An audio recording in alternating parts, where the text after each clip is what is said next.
Yiri kɛnɛ mɔgɔ dilan kɛnɛ Zigiri Plus studio belebeleba in kɔnɔ ka foli kɛrɛnkɛrɛn k'a di Zigiri Plus filɛbaga bɛɛ lajɛlen ma cɛ ani muso denmisɛnnin makɔrɔba Mali kɔnɔ ani Mali kɔkan folikan kɛrɛnkɛrɛnnen d'aw bɛɛ lajɛlen ma kɛrɛnkɛrɛnnenya la minnu sɔgɔlen don an ka page la an tɛ sɛgɛn an tɛ ɲinɛ aw foli la don bɛɛ k'a fɔ aw ni ce aw yɛrɛ ye aw ni baraji an b'aw fo san wagati bɛɛ n'Ala sɔnna ma nin y'an sigilen yiri kɛnɛ kan émission min kɛ balimakɛ n'aw denkɛ fɛ Sila Gawulo Njayi ni belebele jɛ kɛ ɲɔgɔn fɛ professeur Maga Cissé ale tɛ mɔgɔ dogolen bilen a ta ma se présenter la ka fɔ n bɛna commentaire k'a kan ça ne vaut pas le coup parce que a kunkolo mana ye dɔrɔn mɔgɔ b'a dɔn min bɛ yen n'Ala sɔnna ma Morikɛ assalamu alaikum. Wa alaikum salam wa rahmatullahi ta'ala wa barakatuhu. Ni y'an sigilen an ka yiri kɛnɛ émission kan kosɛbɛ n'an ka don ka bi babu kɔnɔ u ye foli di kanubaw ma. Fɔlɔ Sila an b'a fɔ Allahumma inni a'udhu bika min al-fakhri ila ilayka. Allahumma salli ala sayyidina Muhammad wa ala alihi sayyidina Muhammad wa sallim tasliman kaseeran. Wa laqad karamna bani Adam wa amanna fil birri wal bahri wa razaqna min ta'ibati wa fadalnahu ala khasirin mimman khalaqna tafdilan. Fɔlɔ Sila mi fo ki waliɲuman dɔn o kɔfɛ an bɛ ka ɲɛsin kanubagaw ma kɛrɛnkɛrɛnnama an b'an ka tunkarakɛw k'an b'u fo k'u fana waliɲuman dɔn o kɔfɛ an tɛ ɲina an bɛ foli ta ka ɲɛsin Zigiri Plus yɛrɛ promoteur ma alhamdulillah ko bi ko an b'an ka yiri kɛnɛ kɔnɔ n'Ala sɔnna ma dɔnkɔnɔkɛ ni dɔnko Seydou Tilema ale de bɛ caméra kɔfɛ ka ja ninnu ta n'Ala sɔnna ma an bɛ foli belebeleba d'a yɛrɛ ma bi karamɔgɔ n bɛna yiri saba de ta yiri saba in na kelen-kelenna bɛɛ lajɛlen ye kabako ye mais k'a saba fara ɲɔgɔn kan k'a kɛ dɔnni ye ka garisɛgɛ di hadamaden ma e de bɛ se k'o kɛ sisan yiri fɔlɔ min ye o ye gunjɛ ye bamananw yɛrɛ ko gunjɛ ko diɲɛ yiri fɔlɔ don a filanan o ye zɔnɲɛ ye n'i y'o tɔgɔ fɔ mɔgɔ b'a dɔn k'o fana yiri kabakoma ye a sabanan o ye jun ye alhamdulillah Sila nin jiri saba ni kelen-kelen min b'a ka fantanya furakɛ k'a ban Allahu akbar ni kelen-kelen ni bi maa bɔ gɛlɛya kɔnɔ ɲani diɲɛ wuli cɛ ti fantanya ye ɲala Allahu akbar ni kelen-kelen n'i y'a ɲɛ dɔn i ti jiri wɛrɛ nɛgɛ minɛ a kɔ Allahu akbar a fɔlɔ an bɛ maga jiri fɔlɔ min na n'o ye gunjɛ ye Sila ne ko n bɛ nin jiri kelen-kelen dɔrɔn décortiquer émission heure temps man bɔ a la Allahu akbar gunjɛ dɔnɔ ne bi dɔnnifin dɔnɔ la ani moriya dɔnɔ la moriya kɔnɔna na ne bi ala tɔgɔ dɔw dɔn mun bɛ yen ni gunjɛ ma k'a la a ti jan Allahu akbar gunjɛ dɔn gunjɛ mun karila kalo alamisa fɔlɔ c'est-à-dire o sɛgɛrɛ b'o la dɛ kalo alamisa fɔlɔ gunjɛ bɛ taa bɔ kalo alamisa fɔlɔ woro dɔ bɛ an b'a wele ko marasa woro n'i ye gunjɛ furabulu 71 ani marasa woro 71 ani filen kura Sila comme bamananw ɲumanna bogotigini mun bi sɔrɔ bi a bɛ bogotiginiya la a ma deli ka cɛ ko kɛ Sila sɔrɔ man di i bɛ mɛn ko ɲini dɛ karamɔgɔ ko ɲini sinon o kunnamusɔrɔ Sila n'i y'o di mɔrikɛ ma farakafɛn dɔw bɛ yen o bɛ fara a kan dɔw wɛrɛ bɛ yen o bɛ fara a kan Sila n'i y'a ni ɲɛ daga ye dɔrɔn k'a don i ka so kɔnɔ o ji n'i sera k'i ko a la i b'o kalo daminɛ fo ka t'o kalo ban maaw b'i kanu ne k'a fɔ ko hɔndɔn Allahu akbar a bɛ don e kun dɔrɔn i tɛ mɔgɔ deli o a bɛ k'i kɔnɔ ko dɔ bɛ yen o ye dɔnnifin dɔ ye c'est-à-dire o ye dɔnnifin ye da la kulusi bogotigini min ma deli ka cɛ ko kɛ o kunnamusɔrɔ i b'a dɔn n'a fɔra yɛrɛ fɔlɔ hali a jateminɛ hali dɔnniya yɛrɛ kɔnɔna na ni sow binna i bɛ taa sɔrɔ u b'a fɔ k'a ta bogotigini ɲininka tiɲɛ don bamananw tulo b'a la ɲama dayɛlɛ bali ɲama mun bɛ yen n'a ma dayɛlɛ o ni bogotigini mun bɛ yen n'a ma deli ka cɛko kɛ o ka fili bilahi u b'a dɔn da la kilisi la sisan ani sagajigi gere ni sanu n'i y'a gilansa i bɛ marifa ci a tɛ wuli ne yɛrɛ b'o dɔn Allahu akbar o wulibali professeur marifa bɛ jɔ la ka kɔn ka dɛsɛ a ti wuli yɛrɛ de marifa yɛrɛ tɛ wuli Allahu akbar o bɛ kɛ ni bogotigini ma deli ka cɛko kɛ o ka fini ani ɲama dayɛlɛbali Allahu akbar bɔdon b'a la ani sanu ani sagajigi gere mais saga bɛɛ tɛ dɛ laya sagajigi gere Allahu akbar n'i y'a ni gilisi a kɛcogo la ayi n'i y'o di kɛɲɛ kɛ k'o tu k'o ban ayi k'o to i kunna i ni marifa bali yɛrɛ ti ɲɛ a ye o ye n bɛ fɛ ka preuve dɔ jira i la dalu in kɛfɛ na bon o gunjɛ a kɛtɔgɔ wɛrɛ bɛ dalu la gunjɛ kɛtɔgɔ wɛrɛ b'a la sila barawudutigiw bɛ taama n'o ye o ye sɛgɛrɛ dɛ barawutu kɔnɔna na barawudutigiw ko wala kad aqsamtu bi asma'ika dahiyan bi hajin mawhujin e tɛ taa yɔrɔ jan ne bɛ da yen o dɔnɔ o ni gunjɛ ni zɔɲɛ ne bɛ kabako kɛ n'a ye Allahu akbar zɔɲɛ mun filɛ nin ye dɔnnibaa bɛɛ ɲininka zɔɲɛ ye kabako jiriba ye n'a ka di a fɔ ko barawutu jiri tɔ zɔɲɛ Allahu akbar ni barawutu kɛr'i bolo togo o togo Modibo ka Ala tɔgɔ mana k'i bolo togo o togo barawutu la ni zɔɲɛ t'a la a man ɲi a ma dafa ko ayi a tɛ se ka taama ni zɔɲɛ t'a la Allahu akbar funteni dɔ de ye zɔɲɛ fufu sinon zɔɲɛ tun tɛ jiri fufu ta ye nɔnfɔma tun tɛ ayi o tun tɛ o zɔɲɛ kelen sila ni bana ko don Allahu akbar ni bana ko don ni jabɛti bɛ maa la professeur bɛ fɛnnin dɔ dɔn zɔɲɛ la n'i y'a kɛ ka d'a ma dɔrɔn n'a taara dɔgɔtɔrɔso la dɔrɔn docteur b'a fɔ ko c'est pas vrai u b'a contrôler k'a ye non u b'a fɔ ko c'est pas vrai jabɛti kelen zɔɲɛ la Allahu akbar ni cɛ ni den c'est à dire cɛ lawa tɛ c'est à dire i b'a dɔn mɔgɔ dɔw bɛ yen o lawa denkisɛ t'a la n'i ye zɔɲɛ di ne ma ne bɛ kɔrɔna haya dɔ sama dɔrɔn k'a nasi ni zɔɲɛ foroki dɔrɔn i b'a nasi bɔ dɔrɔn n'i y'a min c'est à dire sigi ka taa ka taa analyse kɛ dɔrɔn Allahu akbar u b'a fɔ ko c'est pas vrai o kɛ ni zɔɲɛ bon o zɔɲɛ kelen ani tiga n'i y'a ni tiga fara ɲɔgɔn kan sila a y'a wusulan dɔ bɛ yen kabako dɔ bɛ baara ni soloni ye soloni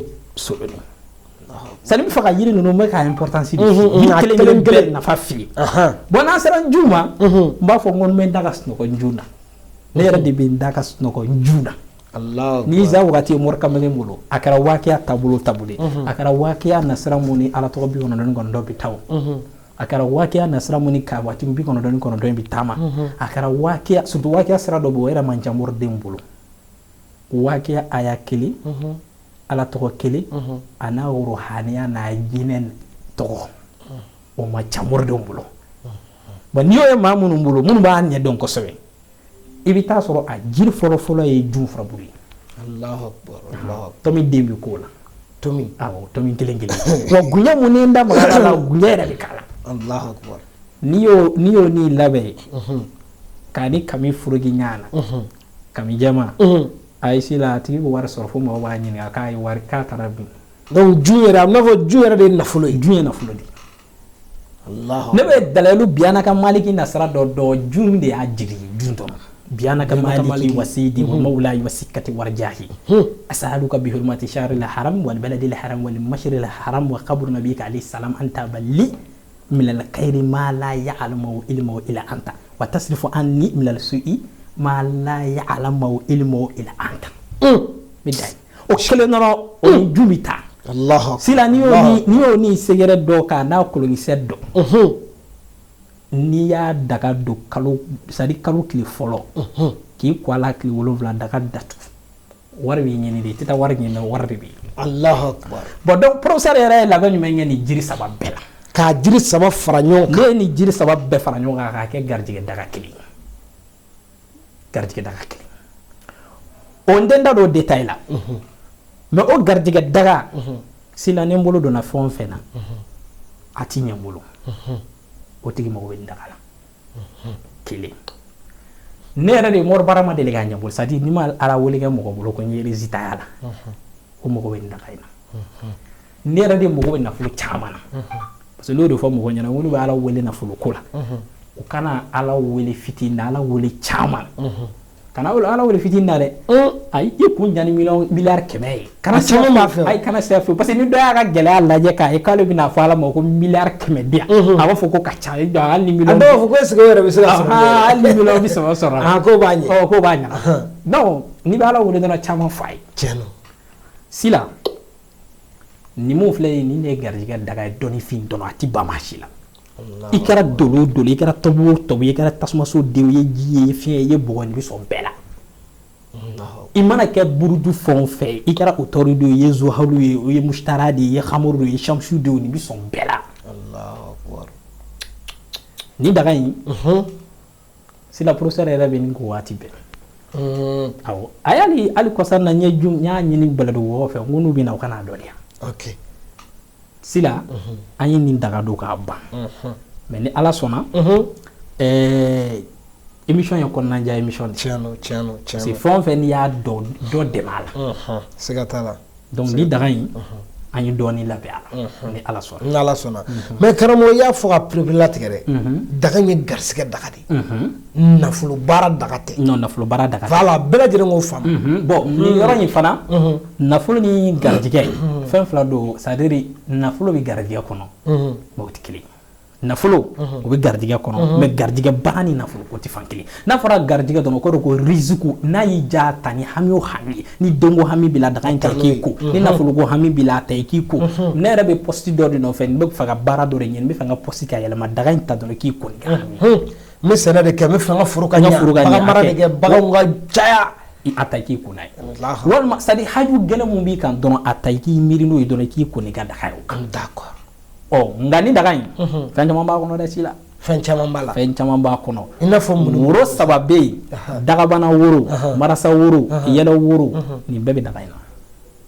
na dingɛso bɛlɛ 100 o bɛ daga in na wa dingɛso bɛlɛ 100 yɛrɛ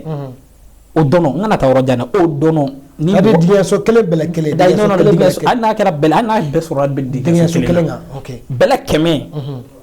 si la wana da k'i melege dɛ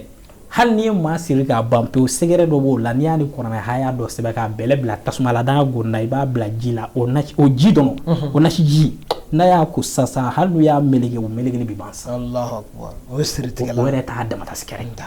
mɔrɔdɔn bɛ ala tɔgɔ baara k'a ti ɲɛ sa de n bɛ dalu baara ismu ti ɲɛ n bolo ou bien n bɛ ala tɔgɔ ta n bɛ taa karamɔgɔ fɛ ala deli kɛ a si ti ɲɛ n bolo i b'a dɔn ne y'a f'i ɲɛna n ko dingɛso bɛlɛ dɔnɔ n'i y'a dɔnɔ di ne ma ne b'a ni daga ni furaburu dagani de bɛ wele ko manden sunsun t'a dɔn a furaburu 100 sɛgɛrɛ dɔ bɛ n bolo a la o fana ni kɔrɔkɛ haya dɔ bɛ taama n'i y'o kɛ daga ye ka bɛlɛ 100 in k'a la k'i tobi k'i ko hali ni mɔrɔden n'u ka fitinɛ sanfɛ Allahu donc n bɛ ka daga mun dilan professeur yɛrɛ bɛ n'i tigɛ d'accord o faamuna professeur daga in dilanni bannen bɛ walima ni mɔgɔ mago b'a la o damata de bɛ dilan k'o ci o ma si la daga in banna pewu d'accord daga in n'i y'a dilan ka ban daga in yɛrɛ bɛ n bolo d'accord tɔ tora dɔrɔn weleli ka kɛ ni min ka kan o ka d'o ma n'a ka di ye ni cɛ n'a ka di a ta i ka dɔ di muso ma n'a ka di daga in ta hali denw fitinin minnu bɛ yen n'i ka denbaya bɛ k'i kɔ a la denmisɛnnin ka ɲɛnama bɛ dilan depuis a fitinin dutigi bi se dɔ b'i ye kana ba k'i muso lajɛ bi k'i tɛ fɛn dɔ k'a ye daga dɔ ta i k'a d'a ma daga dɔ ta i ka denw ka avenir préparer bi tɛ dɛ sini don don dɔ la e bɛ taa kɔrɔ i ka avenir bɛ taa gulɔ i denw na donc a ta i yɛrɛ ye i k'a ta i denw ye ni balimakɛ dɔ yɛrɛ fana bɛ yen a t'a ye